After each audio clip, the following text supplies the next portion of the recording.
Hello, everyone. Welcome back to Roughing the Competition. My name's Brant, and this is Trevor. And today we're going to be looking at Week 5 NFL matchups. Yeah, with today's edition, we're going to have it split into two parts just as we did last week. Want to make it a little more comfortable for you viewers at home to watch.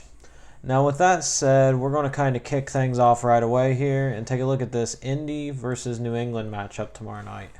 Now, the Colts and Patriots kick things off this week on Thursday night with that wonderful Thursday night primetime game. Now, New England's coming off of a big whooping they put down on Miami, and the Colts are once again having a tough time closing games. With that said, Brant, how are you feeling about this matchup? For that same reason is why I'm taking the Patriots. Yeah. Colts can't close the game. When you have Tom Brady on that team, he's a closer.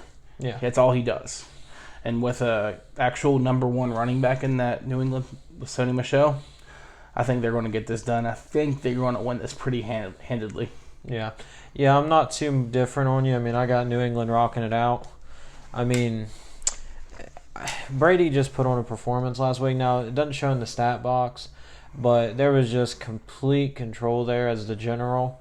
I mean, he showed us what the Dolphins truly are. They're not a 3-1 team. They are worse than 3-1. New England is better than that 1-2 they came in the last week with. They're going to continue that steam engine rolling. Look for White to stay involved. Look for Sony Michel to keep on that track with those touches. And look for, Julian Edelman to show up. He is back from suspension, y'all. He is, isn't he? Yeah, let's see what he can do this week. Oh, goodness. All right, with that said, let's go and look at the second matchup. We're going to get these 1 o'clocks kicked off here. Titans versus Bills. And I'm just going to go and kick this one off myself. All right, the Titans have just played well. I think so, too. I mean, the Bills are playing stout on defense. They kind of kept Rodgers in check despite the fact they got shut out. I mean, they kind of at least slowed him. They didn't really stop him. Mm-hmm. I think the Titans just are more balanced, and their defense is going to cancel out any hopes of the Bills' offense getting going. And Mariota can finish games. Oh, he might not start the game that great, but he can sure finish it. And I think Corey Davis is finally showing us why he was the first-round pick last year. Oh, yeah, 22 receptions, 312 yards on the season. Mm-hmm. Yeah, he's going to continue to light up the boards. So Titans all the way. Yeah, we got Titans all the way. All right, with that said, we'll go and transition quickly into the third one. Here may be the first interesting matchup. Dolphins and Bengals.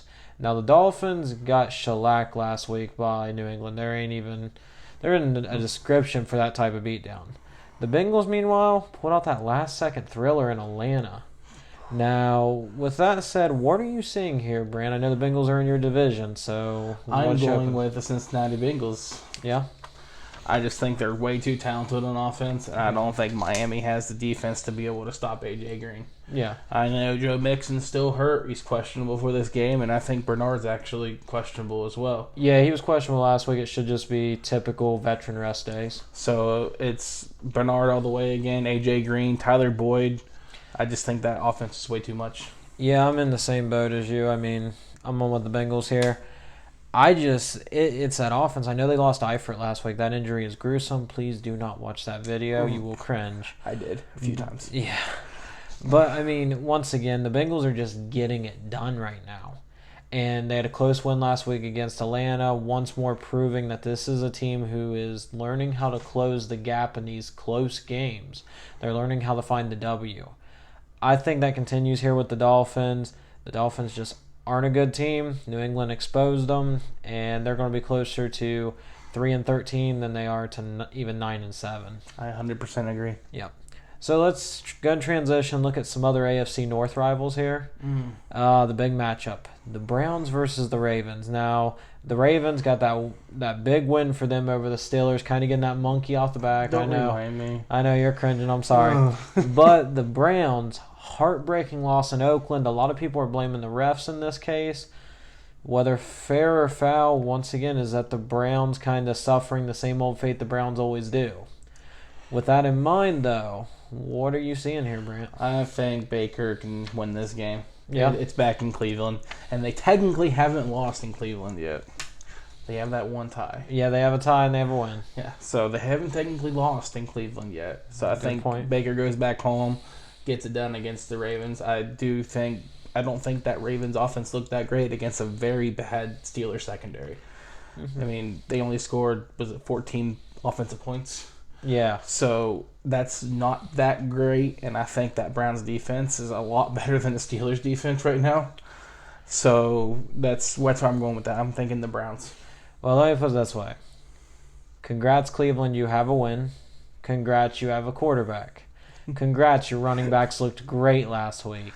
I have a feeling But I'm sorry, it is still Baltimore that's going to get you. You might get them later in the season, but right now, Flacco's on a mission. He wounded the Steelers last week pretty severely. We'll talk about that game later coming up with the Atlanta game.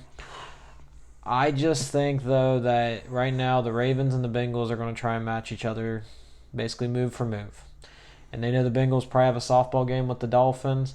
They're going to be giving it all in Cleveland. And while I think Baker is their future and I think there's a lot of upside there, the Ravens need this more, and Flacco finds a way to get it done. He's still throwing almost 400 yards a game. He's between 300 and 400 every game. I mean, he is slinging that ball around. They're starting to get Alex Collins rolling. I think that offense will be enough, and it'll be propelled by a stout defense who will look to shut down Baker any way possible. Yeah, I mean, that's just where I'm at. It's going to be a tough one, though. I think it's going to be a really good game. Speaking of tough games and speaking of division rivals, let's turn it over and look at my Lions. Hello, Mr. Rogers. Welcome back to the neighborhood. You beat up the Bills last week, and, well, now you get to deal with us. Brent, with that said, what are you seeing here? I know you've been on my bandwagon all year. Are you staying, or is Mr. Rogers scared you? Mr. Rogers is scaring me a little bit.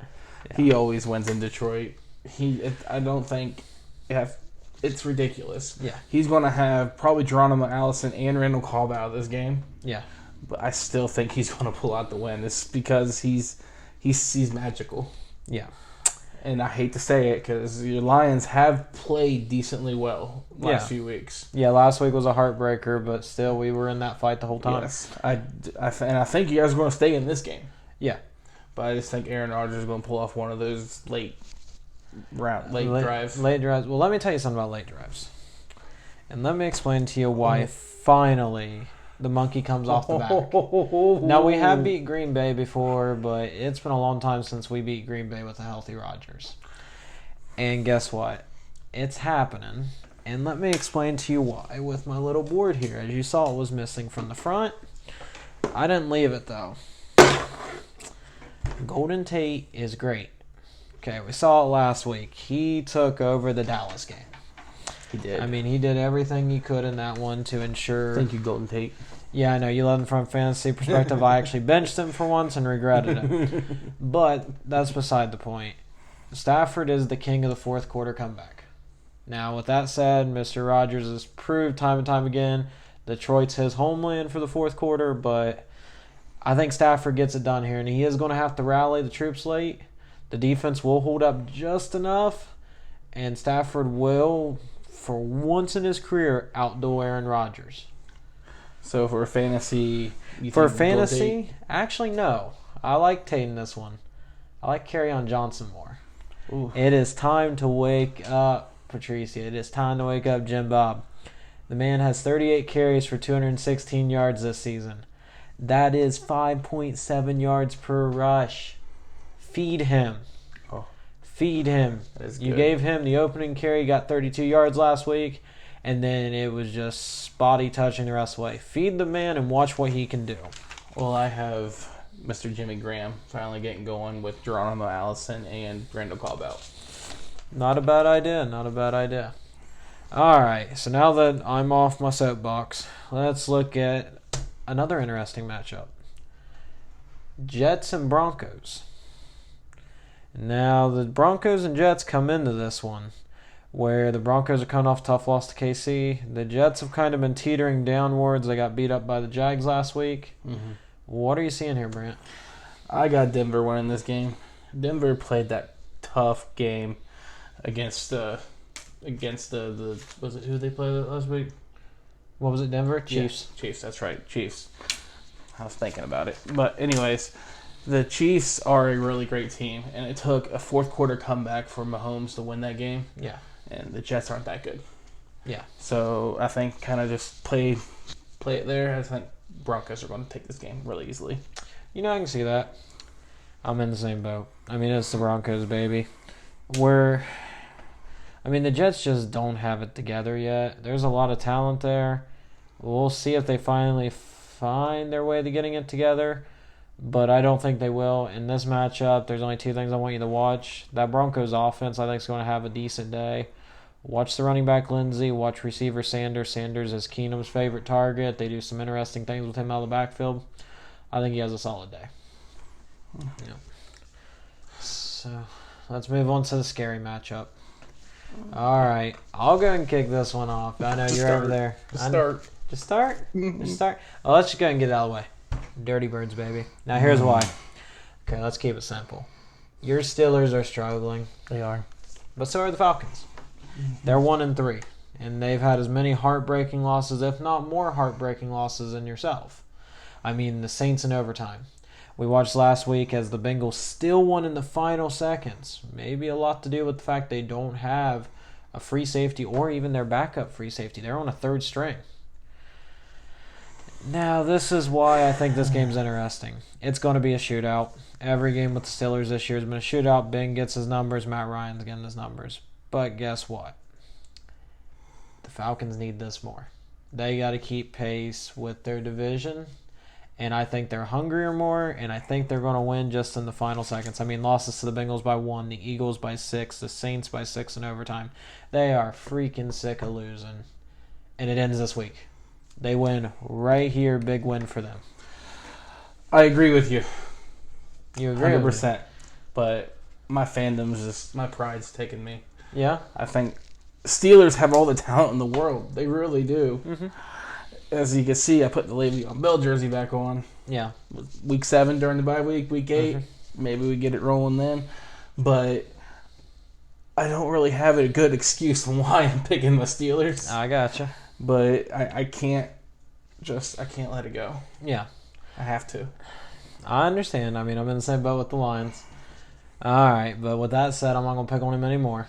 Let's take a look at the Giants and the Panthers. Now, this one, I believe, wraps up our first part of this, which with the Giants versus the Panthers, I mean, the Giants are coming in. They've kind of had the same problems the Falcons and Steelers have. Close games, just been on the wrong side of. Mm-hmm. The Panthers, they've been doing pretty well themselves and are coming off a bye week. What do you see here? What do you see, Brent? I got the Panthers coming off that bye week. Yeah? Well, first of all, great signing by the Panthers on Eric Reed, safety. Yeah, I think it's quality. And I just believe that OBJ's a little bit banged up this game. Yeah. And Ingram's banged up. I just don't think Ingram's going, yeah. I don't think the Giants have enough offensive firepower, even with Shepard there, to be able to keep up with the Panthers. Yeah, well, guess what, folks? I'm sticking with the Giants. I've been calling them the past couple weeks, and I'm not backing off. I know Ingram's out. That hurts not having that touchdown tight end threat, but let me put it to you this way. Shepard, OBJ, Saquon Barkley. All the pieces are there. I don't know why they're not getting it all together, but I think they're going to find it out, and I think this is finally the week. I know I said it last week and the week before, but this will be the week that they put it together, and they show us their offensive potential. Interesting. Yep. Well, that does it for part 1. Yep. Stay tuned for part 2, guys.